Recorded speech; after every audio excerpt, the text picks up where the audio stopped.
What's going on, everybody? So I am back today to talk about another new release film that I was a little late to the game on, but I'm so glad that I finally got a chance to watch this one because it was wonderful, and I can't believe more people didn't talk about this film when it came out, and this is the film 3,000 Years of Longing. 3,000 Years of Longing is directed by George Miller. A solitary scholar discovers an ancient bottle while on a trip to Istanbul and unleashes a djinn who offers her three wishes. Filled with reluctance, she is unable to come up with one until his story sparks in her a desire to be loved. So this is directed by George Miller, who created the Mad Max films, and so I felt like when I got into this, I knew that it wasn't going to be anything standard by any means. I knew that it was going to be unique and interesting and obviously visually spectacular, and I was not disappointed in this film. This was phenomenal in every single way.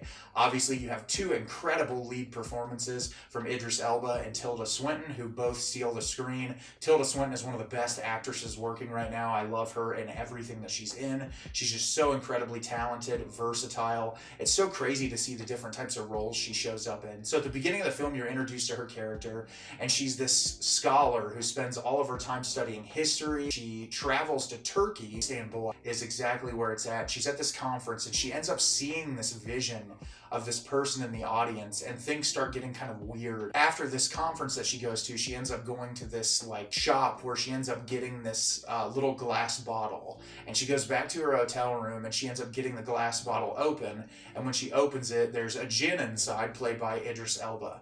And most of the film is the conversation between these two characters.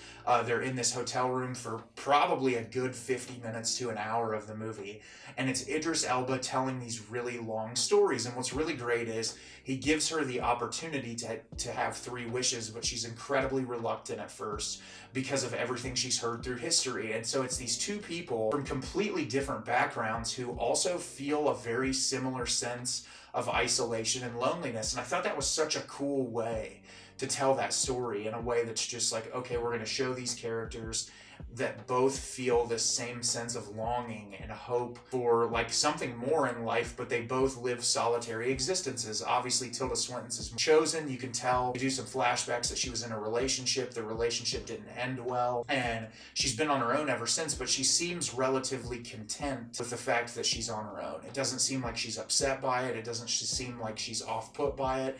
It's like she's comfortable in that. And then Idris Elba's character, as we get told through various flashback sequences where he's telling these stories, he was put into this bottle because the woman that he loved fell in love with someone else, and the person who she fell in love with casted him into that bottle. And then the movie is him trying to find a way to get out, and like the folly of the people who do get the bottle and the things that occur with all of them. And I thought that was really great because they were talking about him being trapped inside of that bottle and what it's like, can you sleep? And he said, no, Djinn, don't sleep. So you find out he's awake for all of that time, stuck in there for sometimes thousands of years. And so you really get that sense of isolation that he's going through. It was such a great way to create parallels between these characters from seemingly different worlds, that you can ground it in a way that they can relate to one another. And I always love when filmmakers take crazy supernatural ideas and ground them in reality in a way that it has something that we can relate to. I really love the sequences that are in the flashbacks. There's all these really weird looking creatures that are strange and different, and I really love the attention to detail to those. They did such an amazing job with it. It was so unique. All of the colors in this are so vibrant and beautiful. I love the way that this film included CGI.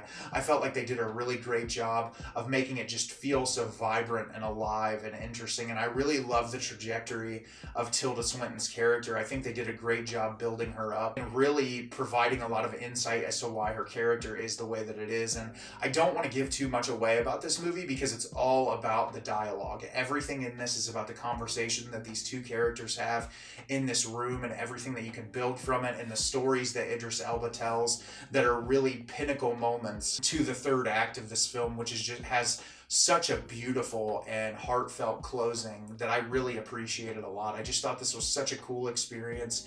Definitely one of my favorite watches of the year, and I think that if you get a chance to check this one out, you're really going to like it. Have you seen 3,000 Years of Longing? Did you love it? Did you hate it? Leave me a comment down below and let me know what you thought. I thought this movie was excellent. It was well performed, great cinematography, great performances. It was just fantastic. As always, if you can like the video and subscribe to the channel, it helps me out a lot and lets me know the type of content you're looking for. I'm always putting out new material and look forward to getting more out for you in the near future. And as always, everyone, thank you so much for watching and have a great rest of your day.